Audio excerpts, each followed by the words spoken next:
মই কোনো মিছা কথা কোৱা নাই। মই SBৰ এজন SI হয়। মই এবাৰ নহয় 1000 বাৰ ক'ম যে মই কোনো মিছা কথা কোৱা নাই। মোৰ যেতিয়া প্ৰথম আৰক্ষীত নিযুক্তি হৈছিলে মই সেই কথা মই মোৰ দেউতাক অৱগত কৰিছিলোঁ। মোৰ নিচাও এজন পুলিচৰ বিষয়া হয়। মই নিচাও এই কথা অৱগত। তেখেতেও গম পাইছিলে যে মোৰ যেতিয়া SI নিয়োগ হৈছিলে তেতিয়া মই তেখেতলোকক সেই কথা কৈছোঁ। আৰু মই দেউতাৰ পৰা মোৰ যি ইউনিফৰ্ম কিনিবলৈ ষ্টিক কিনিবলৈ মই দেউতাৰ পৰা পইচা বিচাৰিছিলোঁ আৰু দেউতাই মোক পইচা দিছিলে। ইমানটো যদি ৰাইজ আপোনালোকে মোক বিশ্বাস নকৰে মই এটা কথা ক'ব খুজিছোঁ, আপোনালোকে বেলতলা অজন্তা পথত ৰয়েল এনক্লেভত যাওক, এবাৰ তাত খবৰ কৰক তাত কি প্ৰশিক্ষণ চলে। মানক চলিহা সোধক, তৃষ্ণা সন্দিকৈ সোধক। মানক চলিহা ঘৰ গোলাঘাট কুৰালগুৰিত হয়। মানক চলিহা সোধক। মানক চলিহা সকলোৱে জানে যে মানক চলিহাক ঘূৰা বুলি ক'লে প্ৰায়বোৰ থানাই চিনি পায়। তেখেতে তেনেকুৱা ধৰণৰ আগতো কাম কৰিছে। মানক চলিহা সুধি চাওক, তেতিয়া গম পাব ৰাইজ মই মিছা কথা কোৱা নাই। আপোনালোকে তৃষ্ণা সন্দিকৈ সোধক, তেখেতৰ ঘৰ কাহিলীপাৰা। তেখেতে আমাক প্ৰশিক্ষণ দিয়াইছিলে। আপোনালোকে তেখেতক সোধক, তেতিয়া গম পাব। মোৰ লগত যিসকলে প্ৰশিক্ষণ লৈছে মই তেওঁলোকক এটা বিনম্ৰ অনুৰোধ কৰিব বিচাৰিছোঁ। কাবেৰী, অংকিতা, চয়নিকা, তোমালোকতো আমাৰ লগত আছিলা। নুমল, ঋতুৰাজ, আমি সকলোখিনি একেলগে আছিলোঁ। কাবেৰী আৰু চয়নিকা দাসৰ ঘৰ হৈছে নগাঁও। তোমালোকে কিয় পাহৰি গৈছা মোক? তোমালোকতো এই আলফাৰ বিৰুদ্ধে যি যুঁজ হৈছিলে সেই যুঁজত আমাক কেনেধৰণে ব্যৱহাৰ কৰিছিলে তোমালোকেও জানা। আমাক কেনেধৰণৰ আমাক প্ৰশিক্ষণ দিয়াইছিলে সেই কথা তোমালোকেও অৱগত। নুমল, তোমাৰো ঘৰ গোলাঘাট মেৰাপানীত। তুমি মিছা নকবা, সত্য কথা কৈ দিয়া। আমাক যি ধৰণে প্ৰশিক্ষণ দিছিলে এনক্লেভত, আমাক কি ধৰণে আলফাৰ বিৰুদ্ধে প্ৰশিক্ষণ দিয়াইছিলে আৰু তাত প্ৰশিক্ষণ দিয়াত আমাক বাৰে বাৰে কৈছিলে যে আমাৰ শত্ৰু অকল আলফা, আলফাৰ লগতহে আমি যুঁজ দিব লাগে। আৰু সেই ক্ষেত্ৰত আমাক আণ্ডাৰ কভাৰ হিচাপত প্ৰস্তুত কৰিছিলে। আমাক যেতিয়া মিছন দিয়া হয় সেই মিছনৰ কাৰণে আমাক প্ৰস্তুত কৰিছিলে। অকল আলফাৰ বিৰুদ্ধে মিছনৰ ক্ষেত্ৰত আমাক প্ৰস্তুত কৰিছিলে প্ৰশাসনে। ইয়াৰ লগত বিশেষকৈ যোগদান কৰিছিলে মানক চলিহাই।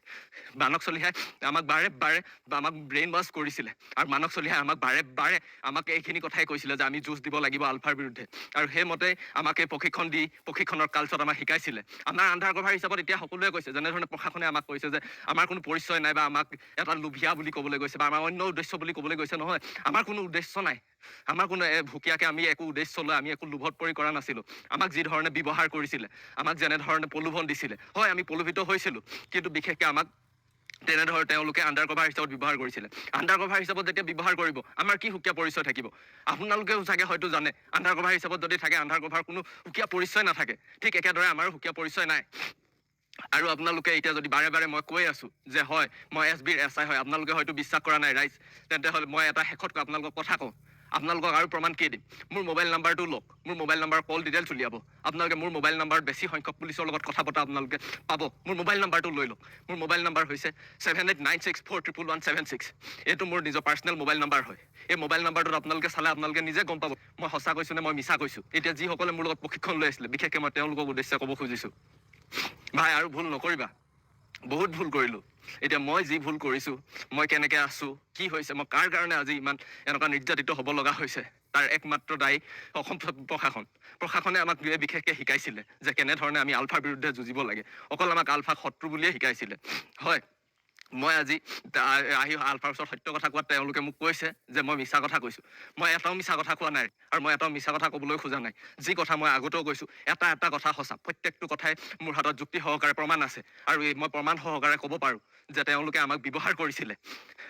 পাৰ্থসাৰথী মহন্ত, GP সিং, তেওঁলোকে আমাক এটা এটাকৈ ব্যৱহাৰ কৰিছিলে। আৰু মই যে এই ক্ষেত্ৰত আছোঁ এতিয়া সকলোৱে কৈছে যে কোনো নাজানে বুলি কোৱাসকল মই প্ৰশাসনৰ বিশেষ বৰমূৰীয়া কেইজনক সুধিব বিচাৰিছোঁ। তৃণয়ন বৰদলৈ ছাৰ, আপুনি মোক ভালকৈ জানিছিলে। হিমাংশু দাস ছাৰ, আপুনি ভালদৰে জানে। জোনমণি বাইদেউ, আপুনিও জানে যে মই সত্য কথা কৈছোঁ নে নাই। আপুনি নিজে DGP অফিচত কৰ্মৰত জোনমণি বাইদেউ, আপুনি নিজে সত্য কথাটো কৈ দিয়ক যে কেনেধৰণে প্ৰশাসনে আমাক আণ্ডাৰ কভাৰ হিচাপত ব্যৱহাৰ কৰিছিলে। তৃণয়ন বৰদলৈ ছাৰ, আপুনি এজন SCP হয়, বশিষ্ঠ থানাৰ SCP হয়, আপুনি সত্য কথাটো কৈ দিয়ক ছাৰ। মোক মৃত্যু মুখলৈ তিলতিলকৈ ঠেলি নিদিব। মই প্ৰত্যেক মুহূৰ্তত মোক আপুনি ঠেলি দিছে। মই সেইকাৰণে মোৰ লগৰসকলক ক'বলৈ বিচাৰিছোঁ যে আমি সকলোৱে একেলগে প্ৰশিক্ষণ লৈছিলোঁ। প্ৰশিক্ষণ লোৱাৰ টাইমত আমাক যি ধৰণে শিকোৱা হৈছিলে, যি ধৰণে বুজোৱা হৈছিলে, সেই সকলোবোৰ কথা এটা এটাকৈ মিছা। সেই সকলোবোৰ কথাৰ আঁৰত আছিলে আমাক উত্তেজিত কৰা। ঠিককৈ মোক উত্তেজিত কৰিলে, কিন্তু আজি মোৰ যেতিয়া বিপদৰ মুহূৰ্ত আহিলে নহয়, মোক যেনেধৰণে গাই এৰা দিলে প্ৰশাসনে, কাইলৈ সেই মুহূৰ্তত হয়তো তোমালোককো গাই এৰা দিব। সেয়েহে মোৰ সকলো বন্ধু যিসকলে মোৰ লগত প্ৰশিক্ষণ কৰিছিলে, মই তোমালোকক এবাৰ কাটৰ আহ্বান কৰিব বিচাৰিছোঁ যে তোমালোকে এনে ভুল নকৰিবা। মই যি ভুল কৰিছোঁ সেই ভুল যাতে তোমালোকে নকৰিবা। মোৰ ভুলে যাতে শেষ ভুল হওক। মোৰ ভুলৰ পাছত যাতে তোমালোকে এনে দুনাই ভুল নকৰিবা। আলফাৰ প্ৰতি যি আমাক মনত বেয়া ভাৱ সোমোৱাই দিছিলে, সেই মনৰ প্ৰতি থকা সেই ভাৱ আঁতৰাই পেলোৱা। সেই ভাৱ আঁতৰালেহে তোমালোকে সলনি হ'ব পাৰিবা আৰু সত্য পথত আহা। তোমালোকে মোৰ কথা যিসকলে জানা, মোৰ লগত প্ৰশিক্ষণ লৈছিলা, মোৰ 36 নম্বৰ ৰোল নম্বৰ হয়। 36 নম্বৰ হোৱাৰ পাছত যি আগৰ 33জন আছে, সকলোৱে আহি মোৰ ক্ষেত্ৰত এবাৰ মাত দিয়া, সকলোৱে এবাৰ কোৱা, মই তোমালোক আঁতৰা আহ্বান কৰিছোঁ যে তোমালোকে এবাৰটো কোৱা যে হয় মই তোমালোকৰ একেলগৰে আছিলোঁ, একেলগে আমি প্ৰশিক্ষণ কৰিছিলোঁ। কিয় আহি তোমালোকে আজি ক'বলৈ বিচৰা নাই? কিয় মোক মৃত্যু মুখলৈ ঠেলি দিছা? প্ৰশাসনে যি ষড়যন্ত্ৰ ৰচিলে, প্ৰশাসনে আমাক যিহেতু প্ৰথমেই কৈছিলে, সেইটো তোমাকো কৈছে মোকো কৈছে, যদি কেনেবাকে কোনোবা মুহূৰ্তত আমাৰ সঠিক পৰিচয় পায় তেতিয়াহ'লে প্ৰশাসনৰ লগত আমাৰ কোনো সম্পৰ্ক নাই, প্ৰশাসনে আমাক চিনি নাপায়, আমি প্ৰশাসনক চিনি পাব নালাগে আৰু আমি কোনো তথ্য প্ৰশাসনৰ কাৰো আগত দিব নালাগে। কিন্তু মই ইয়াত দিয়াৰ কাৰণে আজি প্ৰশাসনে মোক এনেকুৱা কৰিলে। বন্ধুসকল, তোমালোকে এনে ভুল নকৰিবা। মই যি ভুল কৰিছোঁ মই গম পাইছোঁ, ইয়াৰ চাগে কি ফল হয় সেইটো মই নাজানো, কি সিদ্ধান্ত হয় মই সেইটোও নাজানো। তোমালোকলৈ মই কিন্তু এটাই বাৰ অনুৰোধ কৰোঁ যে তোমালোকে তেওঁলোকৰ কথা শুনি যিসকলে প্ৰশিক্ষণ ল'লা, নাহিবা। তেনেকুৱা ভুল মনোভাৱ লৈ পিনে সংগঠনলৈ নাহিবা। সংগঠনক ক্ষতি কৰাৰ উদ্দেশ্যে বা সংগঠনৰ হকে এখন ভুৱা যুঁজ কৰিম বুলি কোনো আগবাঢ়ি নাহিবা। তোমালোকে তাতে থাকা, সুখে থাকা। কোনো ইয়ালৈ আহি বা মোৰ ধৰণে যি অৱস্থা হৈছে তোমালোকৰ যাতে তেনে অৱস্থা নহয়, মই তোমালোকক বাৰম্বাৰ অনুৰোধ কৰিছোঁ। অসমবাসী ৰাইজক আকৌ এবাৰ কৈছোঁ যে মই এটাও কথা মিছা কোৱা নাই। আপোনালোকে মোক যিহেতু মিছলীয়া বুলি ভাবিছিলে, মই এটাও কথা মিছা কথা কোৱা নাই। মই প্ৰত্যেকটো কথা যুক্তি সহকাৰে আপোনালোকৰ আগত কৈ গৈছোঁ, সেইবাবে যে আপোনালোকৰ মোৰ ফোন নম্বৰ পৰ্যন্ত আপোনালোকে যদি উলিয়াই আপোনালোকে সকলো তথ্য পাব। মই এটাও মিছা কথা কোৱা নাই। মই আকৌ এবাৰ শেষত কওঁ, মই SBৰ SI হয়, মোৰ বিশেষ কামত নিয়োগ কৰিছিলে আৰু সেই বিশেষ কামত নিয়োগ কৰাৰ বাবে আমাক 3টা অপাৰেশ্যন আছিলে। সেই 3টা অপাৰেশ্যন যদি সফল হয় তেতিয়াহে আমাক বাকীসকলক যেনেধৰণে স্থানীয় যিসকলক মানে পৰিচয় দিয়ে তেনেধৰণে পৰিচয় দিব, আমাকো সেই হিচাপে পৰিচয় দিয়াৰ কথা কৈছিলে। ঠিক তেনেধৰণে ময়ো এটা যোৰাবাটত অপাৰেশ্যন সফল কৰাইছিলোঁ। এইটো মোৰ 2 নম্বৰ অপাৰেশ্যন আছিল। মই কোনো মিছা কথা কৈ বা প্ৰশাসনক মই কোনো বেমেজালি কৰাব বিচৰা নাই ৰাইজ।